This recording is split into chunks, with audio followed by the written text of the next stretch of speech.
বলিউডের জনপ্রিয় জুটি ঐশ্বরিয়া রাই ও অভিষেক বচ্চন আজ তাদের ১৯তম বিবাহ বার্ষিকী। ২০০৭ সালের ২০ এপ্রিল রাজকীয় আয়োজনে বিবাহ বন্ধনে আবদ্ধ হন এই তারকা জুটি।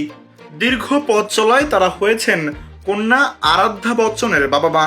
পাশাপাশি একাধিক সফল চলচ্চিত্রে জুটি বেঁধে দর্শকের মন জয় করেছেন। বিশেষ এই দিনে তাদের দাম্পত্য জীবনের একটি মজার ও অপ্রকাশিত ঘটনা আবারও আলোচনায় এসেছে। জনপ্রিয় talk show the Kapil Sharma শোতে হাজির হয়ে ঐশ্বরিয়া ব্যক্তিগত জীবনের নানা দিক নিয়ে খোলামেলা কথা বলেছিলেন। সেখানে সঞ্চালক কপিল শর্মা জানতে চান তাদের মধ্যে কি কখনো ঝগড়া হয়।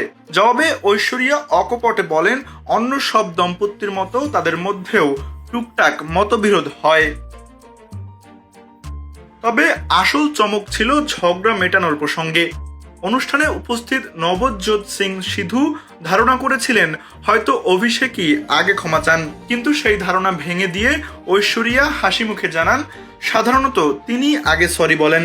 ঐশ্বরিয়ার ভাষায়, আমি আগে বলি, দ্রুত বলে দিয়ে ঝামেলা শেষ করে দেই। তার এই সহজ স্বীকারোক্তি শুনে বেশ অবাক হয়ে যান কপিল শর্মা। মজার ছলে কপিল বলেন, তার এই সহজ স্বীকারোক্তি শুনে বেশ অবাক হয়ে যান কপিল শর্মা।